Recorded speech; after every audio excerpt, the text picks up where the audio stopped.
இன்றைக்கி பழைய இரும்பு கடை பக்கம் போனப்போ நமக்கு இந்த மாதிரி ஒரு ஃபோனு மாட்டுச்சு. ஃபோனு பார்த்தீங்கன்னா ரொம்பவே டேமேஜ் ஆகிருக்கு. டிஸ்பிளேயில் பார்த்தீங்களா எவ்வளோ அடி விழுந்துருக்குன்ட்டு. அது மட்டும் இல்லாமல் பின்னாடி வந்து பேக் டோர் இல்லை. இது என்ன ஃபோனுன்னு கூட தெரியல. ஸோ வாங்க இன்றைக்கி இதை கழட்டி அலசி அரைஞ்சி பார்ப்போம். இதுக்கு முன்னாடி வரைக்கும் நமக்கு பழைய இரும்பு கடையில் சின்ன சின்ன கேட்ஜெட் தான் மாட்டுச்சு. ஆனால் இன்றைக்கி பார்த்தீங்கன்னா இப்படி ஒரு ஃபோன் மாட்டிருக்குது. இது ஒர்க் ஆச்சு அப்படின்னா நமக்கு ஒரு மிகப்பெரிய ப்ராஃபிட்டு.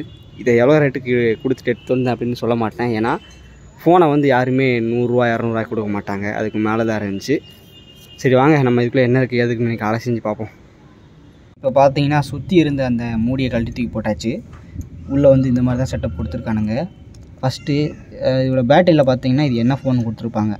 இருங்க, இந்த ஸ்டிப்பை கழட்டினா நம்ம பேட்டரி ஈஸியாக பார்க்கலாம். என்ன உள்ளே உடஞ்சி போய் கிடக்குது இங்கே பார்த்தீங்களா? இது ஸ்டிப்பே உடஞ்சி போயிடுச்சு. இந்த கனெக்டரே காணும். ஒருவேளை இதில் ஒட்டிகிட்டு இருக்கோ. இங்கேயும் பார்த்தீங்கன்னா அதே போல் டாப்பை காணும். இந்த ஸ்டிப்பில் டாப்பை காணும், இந்த கனெக்டரில் பாட்டமை காணும். ஆக மொத்தத்தில் இது வேலை செய்யாது. இது பிஞ்சு போனதுனால இந்த டிவைஸ் இங்கே இருக்கிற எந்த டிவைஸும் ஒர்க் ஆகாது. லைக் நம்ம ஸ்பீக்கரு, அதுக்கப்புறம் சார்ஜரு, ஹெட்ஃபோனு, டவரு எதுவுமே கிடைக்காது. எதனாலன்னு கேட்டிங்கன்னா நமக்கு வந்து இங்கே அந்த கனெக்டர் பிஞ்சு போச்சு. அதனால் இந்த பார்ட் ஃபுல்லாகவே ஒர்க் ஆகாது. ஸோ இதை சரி பார்க்குறதுக்கு நம்ம இதையும் மாட்டணும், அண்டு இதே போல் ஒரு ஸ்டிப்பும் வாங்கி மாட்டணும். அப்போ தான் வந்து இந்த பார்ட் எல்லாமே நமக்கு ஒர்க் ஆகும். சரி ஓகே, இப்போ மதர் போர்டை நம்ம கழட்டி பார்ப்போம்.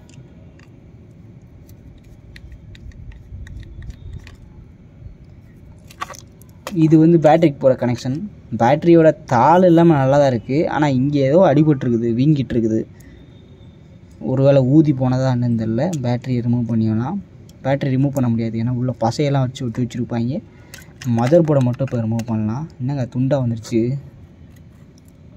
இவ்வளோ தான் மதர் போர்டு போல். ஃப்ரண்ட்டு கேமராவில் பாருங்கள், தூசி அடைஞ்சு போய் கிடக்கு. தெரியுதா தூசி?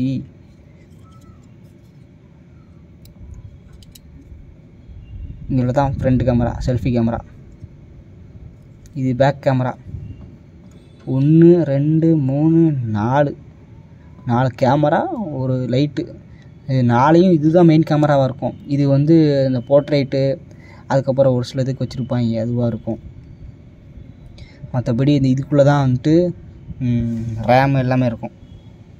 ரேமு, அப்புறம் அந்த ஸ்டோரேஜு, எஸ்ஓசி சிப்பு எல்லாமே இதுக்குள்ளே தான் இருக்கும். இது மாதிரி பேக்லேயே இந்த சிம் ஸ்லாட்லாம் கொடுத்துருக்காங்க. ஸோ இந்த ஒரே ஒரு பேனல் மட்டும்தான், ஒரே ஒரு இந்த போர்டு மட்டும்தான் இந்த மொத்த ஃபோனையுமே ஆப்ரேட் பண்ணுது. உள்ளே பார்த்தீங்களா ஏதோ படத்தை வரைஞ்சி வச்சுருக்காங்க. எவன் பண்ண வேலையை தெரில. அண்டு இப்போதைக்கு பார்க்கும்போது இந்த பின்னாடி வந்து அந்த கனெக்ஷன் மட்டும்தான் பிஞ்சு போய் கிடக்கு. ஓகே, போடுறதுக்கு இப்போ ஓரமாக வச்சிடலாம். அப்புறம் டிஸ்பிளே பார்த்தீங்கன்னா இதை கழட்ட முடியாது. ஒரு மிஷின் இருக்குது இந்த டிஸ்பிளே கழட்டுறதுக்கு, ஹீட் பண்ணி எடுப்பாங்க. அது இருந்தால் தான் நம்ம இந்த டிஸ்பிளே கழட்ட முடியும். ஏற்கனவே உடஞ்சி போய் கிடக்கு. இதை கையால் கழட்ட ட்ரை பண்ணோம்னா பீங்கியால் நம்ம கையில் குத்தி நம்ம கை தான் டேமேஜ் ஆகும். ஸோ அதனால் இப்போ கழட்ட வேண்டாம். நம்ம கணக்குப்படி டிஸ்பிளே ஃபுல்லாக போயிடுச்சுன்னு வச்சுக்கலாம். பேட்டரியில் ஏதோ சின்னதாக ஒரு வெட்டு இருக்குது. இது பேட்டரி எந்தளவுக்கு அஃபெக்ட் பண்ணுன்னு தெரில. இது வேணால் இதில் நாக்க வச்சு பார்க்கலாம். அதுங்க இதில் நாக்க வச்சு பார்த்ததில் கொஞ்சம் கூட பவர் இல்லை. எனக்கு தெரிஞ்சு பேட்டரியும் டெட்டுன்னு நினைக்கிறேன். ஆக மொத்தத்தில் இந்த பார்ட்டே செத்து போச்சு. இதுக்கும் கனெக்ஷன் வராது, ஏன்னா அங்கே பிஞ்சு போய் கிடக்குது. அந்த மதர் போர்டில் வந்து அந்த இடத்துக்கான கனெக்டர் பிஞ்சு போய் கிடக்கு. பேட்டரியிலையும் ஒன்றும் இல்லை, பின்னாடி டிஸ்பிளேலையும் ஒன்றும் இல்லை. ஆக மொத்தத்தில் செத்து போச்சு. போர்டில் பார்த்தீங்கன்னா நான் ஏற்கனவே பார்த்த மாதிரி தான். இன்னொன்று விஷயம், இந்த போர்டு ஒர்க் ஆகுதா இல்லைன்னு பார்க்குறதுக்கு ஃபஸ்ட்டு பேட்டரி மாட்டணும். அதுக்கப்புறம் பவர் பட்டன் ரொம்பவே முக்கியம்.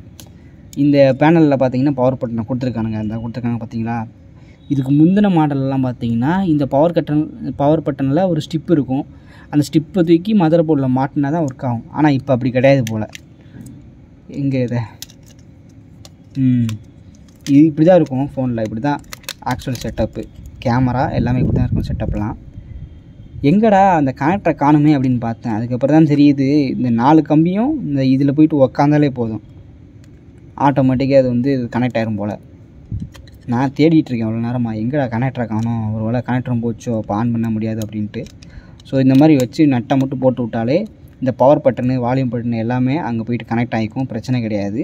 இப்போ பிரச்சனை என்னென்னா இந்த கனெக்டர் போயிடுச்சு, பேட்டரியும் செத்து போச்சு, டிஸ்பிளே எல்லாமே செத்து போச்சு.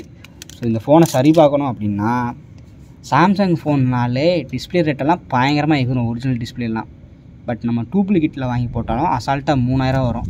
டிஸ்பிளே ஒரு 3000ரூவா, பேட்டரி ஒரு டூப்ளிகேட்டில் வாங்கி போட்டால் அது ஒரு 1000ரூவா. அதுக்கப்புறம் மதர் போர்டில் வேலை பார்க்கணும், அது பெரிய பிரச்சனை. இதை எவன் சரி பார்ப்பான்னு தெரியல. சரி பார்த்தாலும் ஒரு 3000 வச்சுக்கோங்க சரி பார்க்குறதுக்கு. அப்புறம் ஸ்டிப்பு, இந்த மாதிரி ஏகப்பட்ட செலவு இருக்குது. இதெல்லாம் பார்த்ததுக்கே கிட்டத்தட்ட 10,000 ஆயிரும். ஸோ இரும்பு கடையை எடுத்து இந்த 10,000 போட்டு இதை சரி பார்க்குறதுக்கு நம்ம வந்து வேறு ஏதாச்சும் புது ஃபோனை வாங்கிட்டு போயிடலாம் அதுக்கு. ஸோ அவ்வளோதான் இந்த வீடியோ. ஃபோனில் ஒன்றுமே இல்லை. உங்களுக்கு யாருக்காச்சும் இந்த மாதிரி ஃபோனில் பார்ட்ஸ் தேவைப்படுது அப்படின்னா கான்டாக்ட் பண்ணுங்கள், பார்ப்போம்.